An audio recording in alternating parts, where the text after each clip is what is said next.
I've created a city in cyberspace that's 276 blocks wide, 276 blocks high, 276 blocks deep.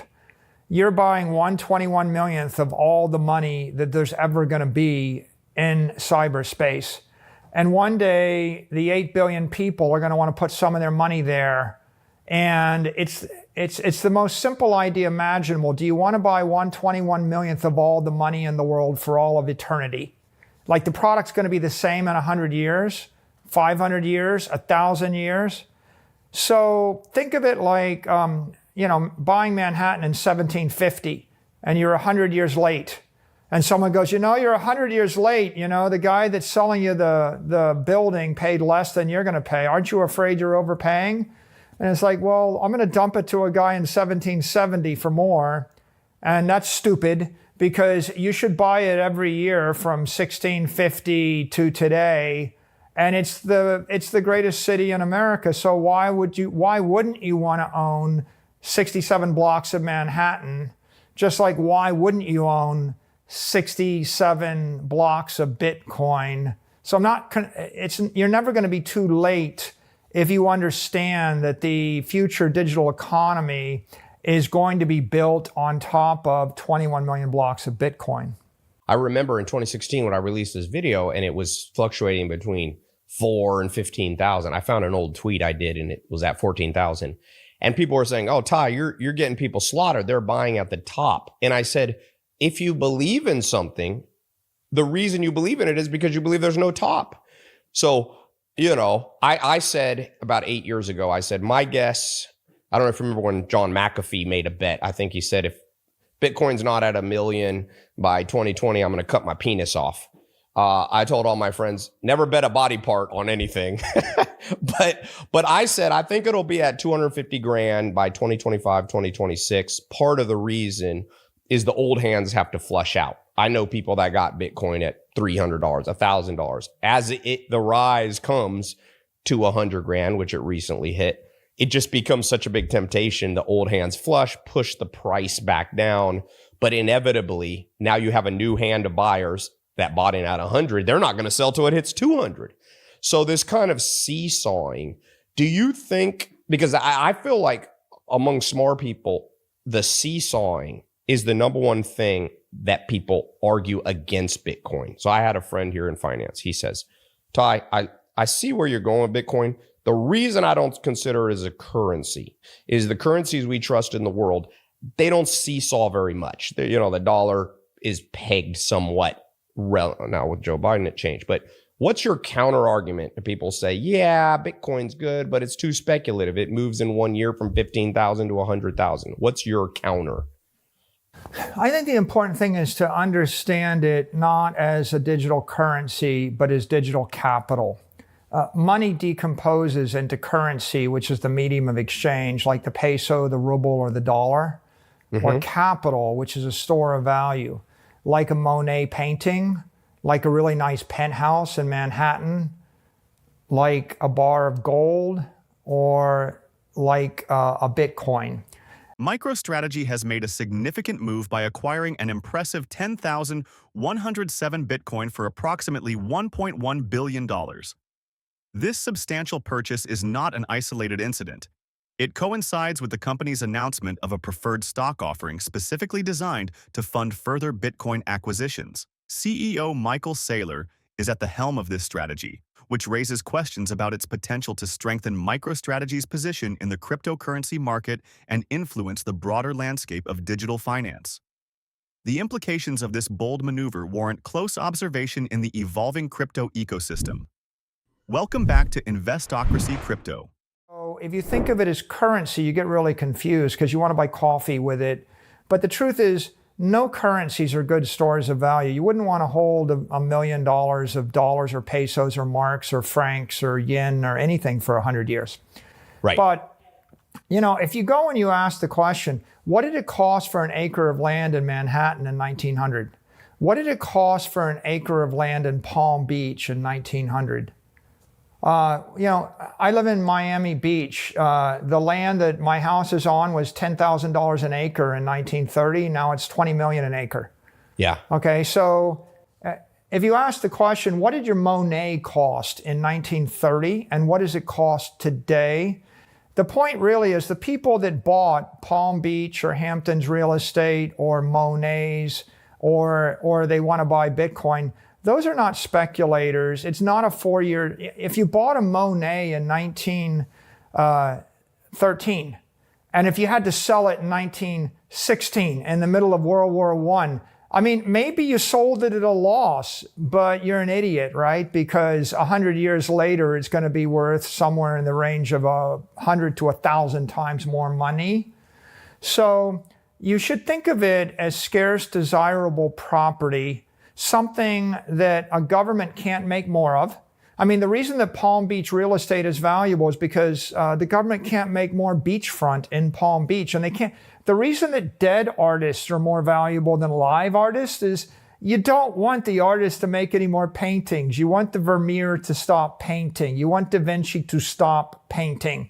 So you need a cap. It needs to be something which is scarce. It needs to be desirable.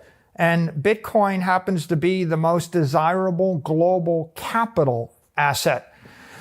People are buying it because the alternative is to buy a building in Africa, or to buy a bunch of land in Siberia, or to haul a bunch of gold bars, in their car across a border, or to worry about someone spilling coffee on their Van Gogh.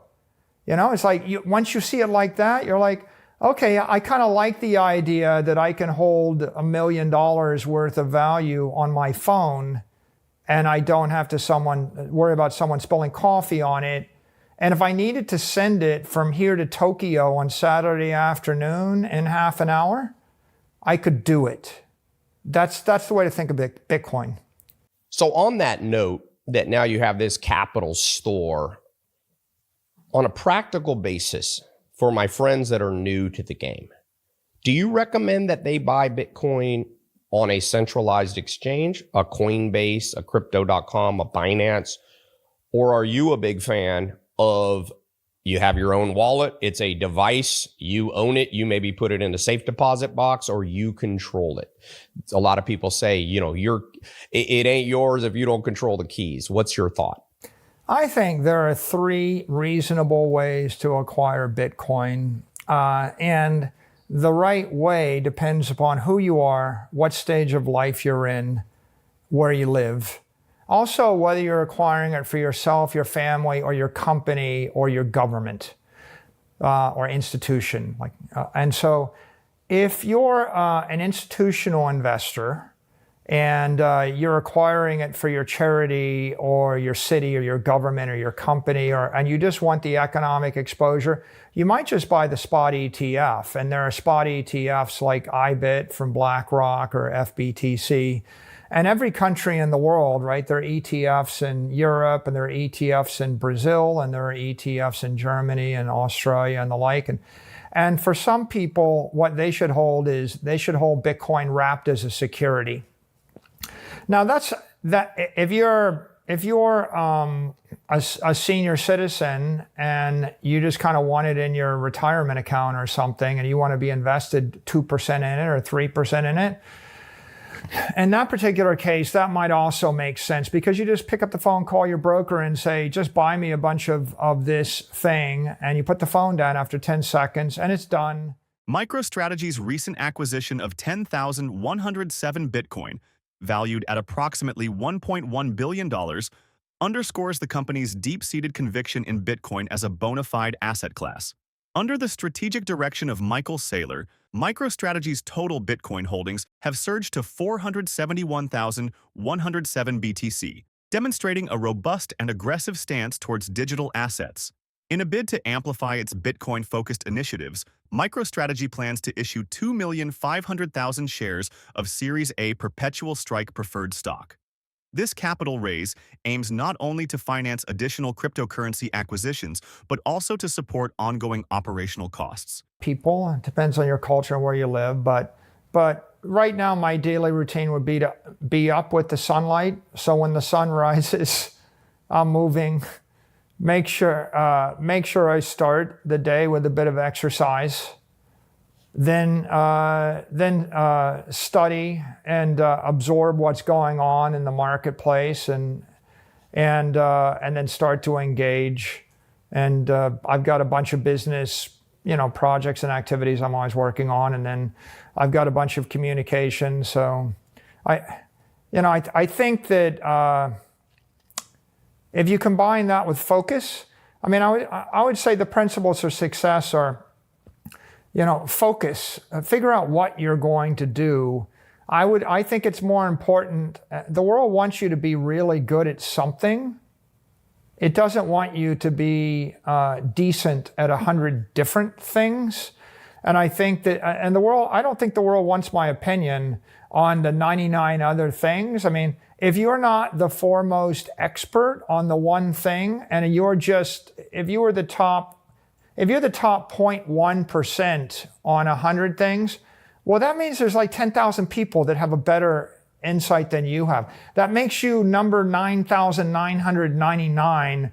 And the world is getting to the point where it really wants to go to the opinion of the top 1, 2, it might take 3 opinions. Maybe it can deal with 3 or 4 opinions. It doesn't care about the opinion of the 9,000th best person in something, and we're all talking to each other.